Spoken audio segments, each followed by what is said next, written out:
Aloha everyone and good morning. I'm Christine Matsuda with Bennett Group Strategic Communications, and here to moderate the press conference this morning for the launch of the COVID Pau initiative of the Hawaiʻi COVID Collaborative. We're going to hear this morning from 3 speakers representative of the collaborative effort, followed by a Q&A after the prepared remarks. So for the journalists who are joining us via Zoom, thank you very much for attending. The format will be after the prepared remarks conclude, we'll switch over to the Q&A portion, and we'll just ask you guys to please enter the question that you'd like to ask into the chat box of the Zoom window, and I will direct the questions. So please note if you have somebody specific that you'd like those questions to be directed to. So this morning, we're going to hear first from Speaker Psyche, then Ray Vera, and Na'alehu Anthony. And so without further ado, I'd like to introduce Speaker Psyche. Thank you so much for joining us. Thank you, Christine, and thanks everybody for joining us. Today we are launching COVID Pau, an initiative of the Hawaiʻi COVID Collaborative that is designed to deliver real and reliable information to the people of Hawaii. As you know, in March, the House of Representatives created the House Select Committee on COVID-19 Economic and Financial Preparedness, which is co-chaired by Peter Ho and me, to buffer the unprecedented challenges we face as a community. Our Select Committee knows that state and local government need help to strategize, coordinate, and communicate our way past this pandemic. This is why, only a few weeks ago, we created a new subcommittee on communications and strategy. The purpose of this subcommittee is exactly what its name states: to develop and communicate strategies to protect the health and safety of Hawaii's people and economy. The subcommittee members are the Chair, Raymond Vera, President and CEO of Hawaii Pacific Health; Na'alehu Anthony, Director of Paliku Films; Carl Bonham, Executive Director of Uhiro; Dr. Jill Hargard-Green, the President and CEO of Queens Health Systems; Peter Ho, President and CEO of Bank of Hawaii; Micah Kane, President and CEO of the Hawaii Community Foundation; Elliot Mills, Vice President of Disneyland Resort and Aulani; and Dr. Mark Mugaishi, President and CEO of Hawaii Medical Services Association. Our subcommittee chair, Ray Vera, is our next speaker, and he will discuss 2 new critical initiatives. The first is a 5-point plan that is designed to give Hawaii the best possible chance at controlling COVID-19. The second is the formation of the Hawaiʻi COVID Collaborative, which is a hui of private healthcare systems, businesses, and nonprofit organizations that are formed to address the unmet need for accurate, actionable public information on the pandemic. As the public will agree, we view this initiative as vital and urgent because the people of Hawaii deserve clear information and reliable leadership. And with that, I'd like to introduce Ray Vera. Thank you, Speaker. First, I want to take a minute to thank the speaker for his leadership of this initiative. It's a critical time in our community, and without real leadership, really leaning forward, we have a challenging road ahead. And so the Hawaiʻi COVID Collaborative has designed COVID Pau, which is being launched today, to fill the gaps we have identified as healthcare leaders, business leaders, nonprofit leaders, and broader community leaders who all serve on the House Select Committee, Subcommittee of Communications and Strategy. We believe that when we transform data into information using subject matter experts and making that information to a broad set of people across the community, we empower the community at large to make informed choices about how they can control the spread of the COVID-19 virus for themselves, their families, and their neighbors. And in some cases where the data doesn't exist or is insufficient, we should be honest about that too. Sorry, I just realized my camera was off. We should be honest about that too. We need accountability from our leaders, and we need transparency in order to spur action. The bottom line is that when we as leaders across multiple sectors have come together to take action where we see a need, we are privately funded up to $1 million to launch this campaign because we believe the public deserves to have good information in order to stop the spread of the virus across our community. Now I'll turn it over to Naleo Anthony. As we're bringing Na'alehu up on the mic, we are just going to hear quickly from the other members of the Hawaiʻi COVID Collaborative who are joining us via Zoom today as well. Let's go ahead with that.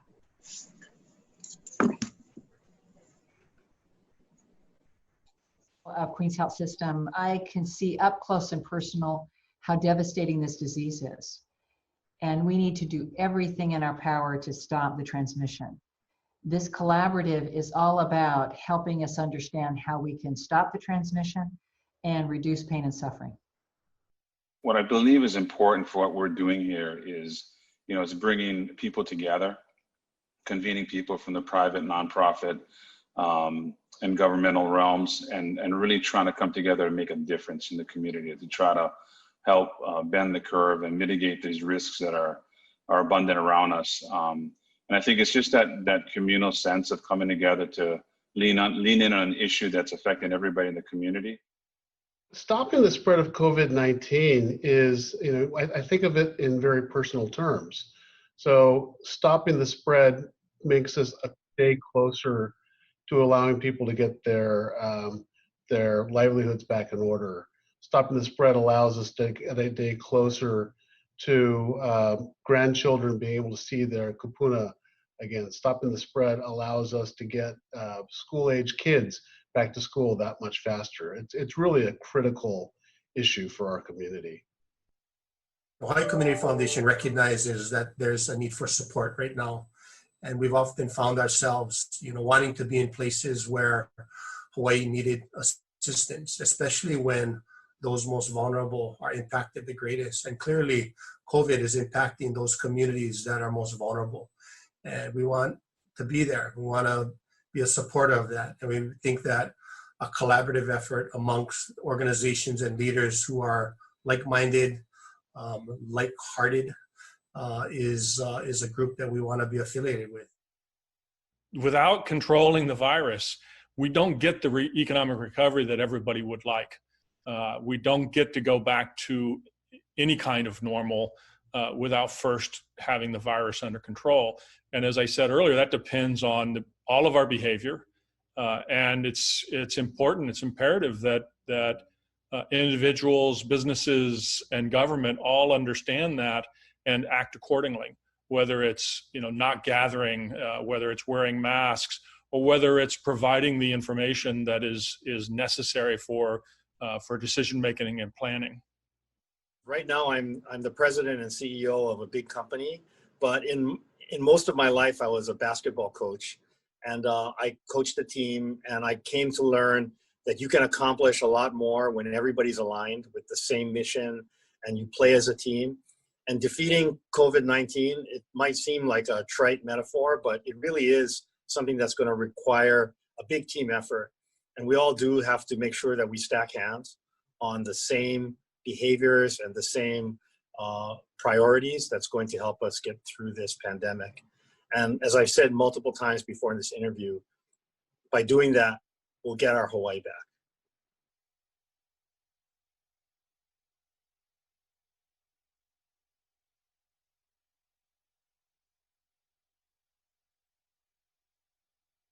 And I'm the director of Hawaiʻi COVID Collaborative's COVID Pau initiative. I've been a longtime storyteller in Hawaii, and I've traveled all over the world helping to celebrate some of Hawaii's stories and successes. And I feel like we're at a critical juncture today in Hawaii's story for today and into the future. And what I want to share with you today are some of the initiatives that the COVID Pau project is bringing forth. First and foremost, we're bringing together data, analysis, storytelling, and resources into one hub. the covidpau.org initiative and website is critical to the success as we move forward for our communities, for our families, for everyone in Hawaii. And at the core of it is a dashboard of data.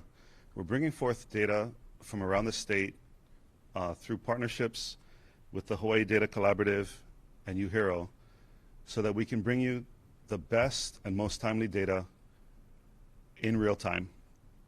And what that really allows us to do is paint an invaluable picture as to the impacts to public health, to the infrastructure, and to the economy of Hawaii. And more than that, it allows us this idea that we can bring you this data and then analyze it using expert translators. These translators are part of the fabric of this community. They're leaders in the medical field, in the fields of economics, in the fields of business, to bring you this data in a way that breaks it down to how you can create change with your community and your family by understanding the data better. We're also doing so with respect to storytelling. We believe that these first-person stories that we're bringing you via this website are critical to understanding how COVID is affecting all the different facets of our community. And as we do so, we will continue to bring stories forward now and into the future as COVID corrects and keeps correcting as to how we interact with it. And finally, we're bringing you a resource directory built with partnerships from around the state so that you can find resources as you're affected by COVID. This has to do with folks who are dealing with needing rental assistance, all the way through assistance for food and other invaluable amenities for Hawaii. This is really a call to action. This is a call to action to say that we want to create change in our communities through really good information, through analysis of that information, and through sharing of resources as our community. And as we move forward, this is really about storytelling and how it is that we write the next chapter for Hawaii and our people. Thank you, and I'll turn it over to Speaker Psyche for any last comments. Thanks, Na'alehu. Before we get to Q&A, just wanted to thank the members of our subcommittee for their work on this initiative, and particularly Ray and Na'alehu. They basically assembled this within a 2.5-week time frame. We have, as you can see, we have as members of this effort leaders from throughout our state who have skill, experience, and knowledge. These people just want to help. They want to help our state and local government. They want to help the public to beat COVID. And I'm just want to again just thank them for their work and their effort. And we'll take segue to Q&A now. Thank you. So we're going to open for journalist Q&A now. And so as a reminder, we'd like to invite the reporters that are on the line to please enter your questions in the chat box of the Zoom. And I will happily read them out and direct them to the members of the Hawaii COVID Collaborative who are assembled on Zoom today. Our first question I see is from Stuart Yurton. Thank you, Stuart. The question is, we were told previously that $1 million was being spent on the initiative, including in-kind contributions. Where is the money coming from and how is it being spent? So if I may, I'd like to direct that question to Ray Vera, please. Thanks, Stuart, for the question. It's coming from all the member organizations across the collaborative, which we'll share. Rather than me trying to list those right now, Christine, I assume you'll share that information in terms of who all the members are with Stuart and others who are interested. But essentially, the members of the collaborative, as well as other financial partners, have all joined. But they're all private sector funding sources. Thank you, Ray. Micah, is there anything that you would like to add? Micah Kane? No, I think Ray covered it all, but I'll be open for other questions. Thank you very much. Our next question is from Stephanie at the Garden Island. Thank you, Stephanie. Will the website be updated at a certain time? How much will the cost to upkeep this the cost to keep this website resourceful and maintained? Any marketing budget for it? Nale, may we ask you to speak to the update cadence for the website? Thanks for the question. So we'll be reporting the data in as it comes in. So in some instances daily. It's also important to note that we're de-aggregating some of the data by county, knowing that Hawaii Island County as well as Maui County have seen higher numbers than some of the other counties. There will be some marketing dollars, but we are looking to increase the partnerships with news agencies to be able to use earned media to get the word out. We believe that this is the primary use for news and public information to get out there. So we are looking for partnerships in earned media. Our next question is from Ashley Mizuo. Thanks, Ashley. The question is, can you talk about where and how COVID Pau got its information, and if COVID Pau will have more information than the DOH dashboard? Can we give examples of some data that will be better presented on COVID Pau? I wonder if we could have Nick, please, from the Hawaii COVID Collaborative, the Hawaii Data Collaborative, speak to the development of the data dashboard, which we did in collaboration with the Data Collaborative. Sure, I'm happy to speak to that. At this time, there are no secure data flows that aren't flowing from DOH or other partners. So what we're doing at this point is making sure that the best data we have from the various sources that are available is streamlined and reflects kind of a comprehensive look at how we're doing in managing COVID and what we need to be looking at going forward. Of course, as new opportunities for data and maybe unique data flows present themselves, we'll evaluate that in the context of our communication strategy and apply accordingly. Thanks very much, Nick. We have another question on the similar differences between the data we plan to publish and the state's new dashboard. Ray, would you address that, please? Sure. First of all, we're going to be looking at right now 6 key data elements, and beyond the data, what we're doing is we're going to be turning that information.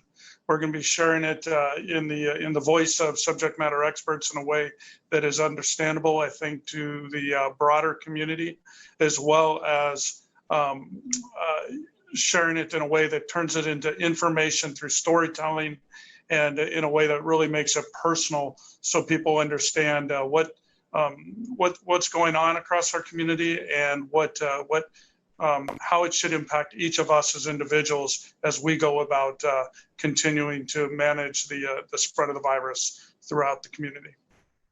Thank you, Ray. The next question is from Allison Schaefers. The question is, what gaps currently exist in state and county government information that's currently available, and how is that hurting our community's COVID response? Why can't these be addressed within the current government structure instead of a private effort? Peter Ho, would you kindly respond? Sure. I think that the answer lies in the strategy behind releasing that data. So I think our experience to date has been that information flow has come out somewhat sporadically and in a very measured way. And I think really what we're trying to do is to use the data to create information, and as Nalehu described, create a story to help promote appropriate action. And so I think that's really the difference between the approach of COVIDPau.org and its data strategy, if you will, versus kind of what we've seen to date so far. And obviously, as the environment changes and as circumstances change and the situation changes here in our community, I think the need for different types of and different sorts of data will emerge and become stories in and of themselves. Thank you, Peter. Are there any other questions from media on the Zoom? Christine, can I jump in on that last question briefly? This is Carl Bonham. Yeah, Speaker Psyche, would you like to add? A little bit more to the last question about the type of data that is lacking on the dashboard. So specifically, there are a couple of data points that the Department of Health needs to provide. One is the location of the COVID cases, and second, the type of activity or events where the COVID cases arose from. I know that it's difficult sometimes to go back and to pinpoint exactly the exact location or activity where COVID cases occur, but it is important for a couple of reasons. One is that the public needs to have a better understanding of where and how COVID is being contracted and spread. And second, this information is important for the state and government leaders, basically the governor and the mayors, so that in the event that we have to shut down parts of the state, we know exactly what areas and what kinds of activities need to be shut down, as opposed to imposing blanket shutdown orders throughout an island or throughout the state. I'd also like to invite Carl Bonham to speak to the data dashboard question on the differential between the COVID Pau dashboard and that of the state with respect to our economic data. So what you see, what's available with the DOH dashboard is mostly a quick measure of sort of visitor activity, right? The number of people and that are coming in to the islands by plane. That makes sense from a health perspective.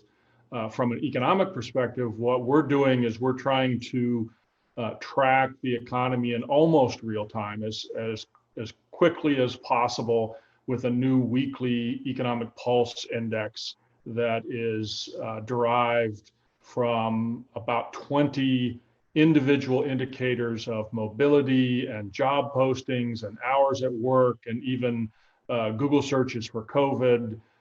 So it's a high frequency snapshot of the current state of the economy. And over the last 3 to 4 weeks of that index, it's been turning down. And in fact, it turned down even before any restrictions were put in place on activity on Oahu. And ideally, hopefully in the next few weeks, we'll see it begin to turn up as case counts go down, as activity resumes. And so that's one of the key messages, is the connection between the virus, between the public health efforts and the economy, and how closely tied those are. Thank you, Carl. Our next question is from Ashley Mizuo, and it's in a couple of parts. So thank you, Ashley. We'll maybe take them one part at a time. The first part is, are there metrics to see if the COVID Pau campaign is working? And also, what do you think are some of the most important pieces of data missing right now that we've not seen and would like to see? So if I may, I'd like to invite Dr. Mark Mugiishi to address the metrics question, and then we'll get to the second part. Hi, thanks, Christine. Well, I think talking about the metrics kind of talks about both parts of the question. I think Speaker Psyche articulated really well one of the key metrics that's missing, and that's like, why are people getting COVID? Because that's something that can be translated into actions that change behavior, which is at the end of the day exactly what we need to do. Now, how you get that information about where people are getting it has to do with contact tracing and testing, which I think people hear about a lot, that we have had inadequate contact tracing up to this point.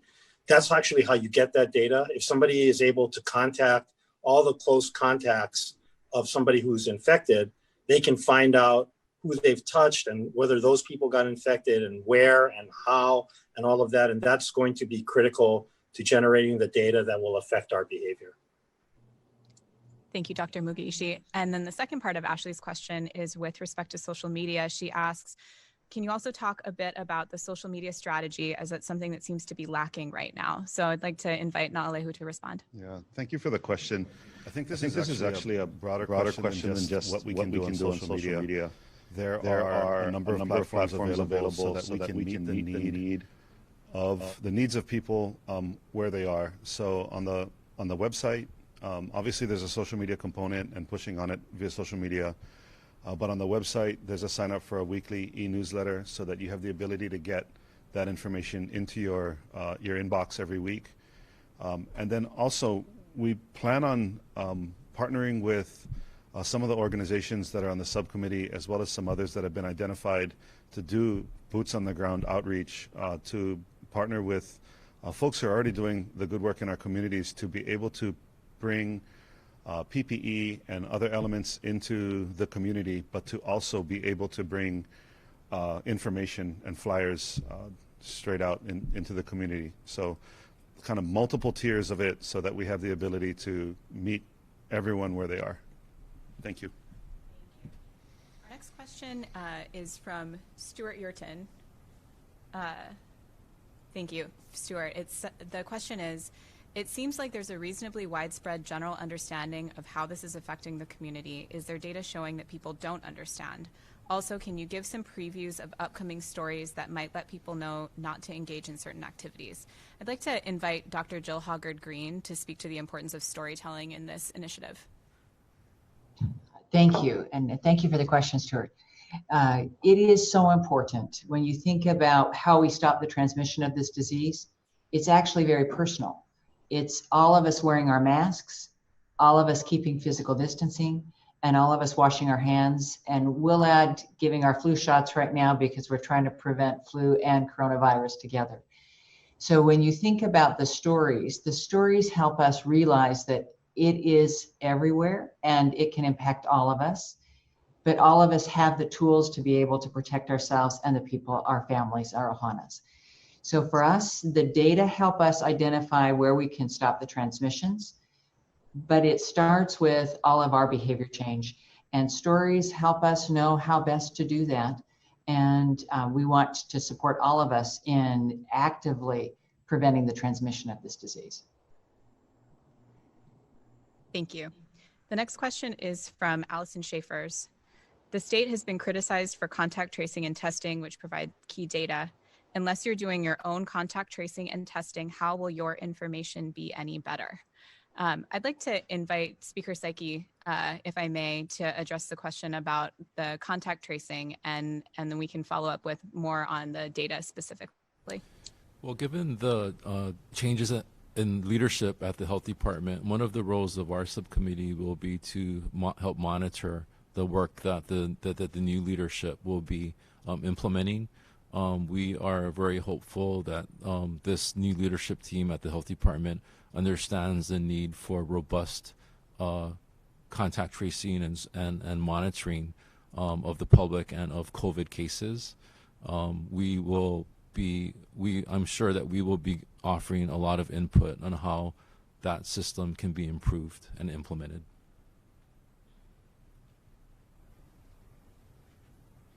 Thank you very much. The next question is from Stephanie Shino from TGI. The question is, will you create a new app with contact tracing and monitoring in the near future? Stephanie, I would like to follow up with you separately from this moderated Q&A because I believe that's a question best suited for the Department of Health, but we can follow up with you offline on that. Are there any additional questions from the media? Thank you, Stuart. We have another question from Stuart. How will these stories be distributed to people who don't know they should wear masks, engage in social distancing, avoid gatherings, etc.? Nalu, may I ask you to address that question, please, about story distribution to people in these demographics? Yeah, thank you for that. So we're working with, again, with all the different news outlets to run these as PSAs as well. And so I think embedded in the storytelling is this idea of the best practices that you can have, and certainly wearing a mask, social distancing, washing your hands are some of the top attributes that everyone should be practicing.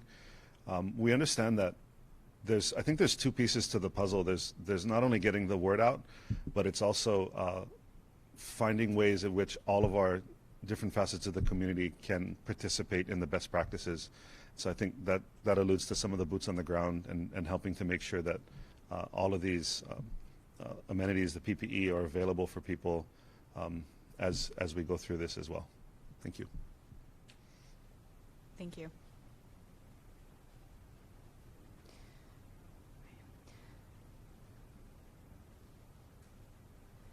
If there are any additional questions for any of the members of the Hawaiʻi COVID Collaborative, we invite you to email them to media@covidpau.org. If there are any additional questions now, I think we've got another 3 minutes or so.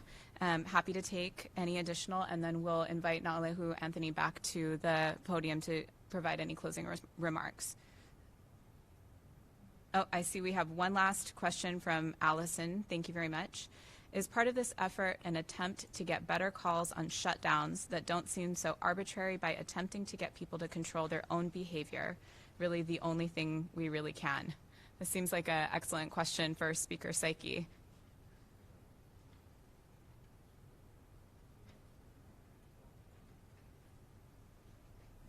So my short answer is absolutely. But this gives us the framework to really project behavior in the future, and to, as Joe mentioned, to adjust public behavior so that we don't face a situation where we have to have another shutdown. Thank you very much. Okay, we'll welcome Na'alehu Anthony back to the podium now for closing remarks. And again, please, any additional questions, direct to media@covidpau.org. The website is live now, covidpau.org, and we will look forward to continuing the conversation there. Na'alehu? Yeah, thank you. In closing, I would just add that we hear these metaphors about this being a marathon and not a sprint. And a lot of times we take these in 15 and 30 and 60-day chunks. And really, I think one of the key differences with this initiative is that we're in this for the long haul. The public health crisis is one piece of the puzzle, and it's the most critical piece of the puzzle right now. And so as we see the numbers continue to decline, and as things start to reopen, this site and this set of tools is also meant to help us forecast into what comes next with respect to reopening, with respect to turning the economy back on, with respect to getting people back to work. And so we want everyone to know that these set of tools are critical to not only this facet, but moving forward into the future. And we're committed on behalf of the subcommittee. We're all committed to make sure that we are successful for our families, for our communities, and for all of Hawaii. So thank you.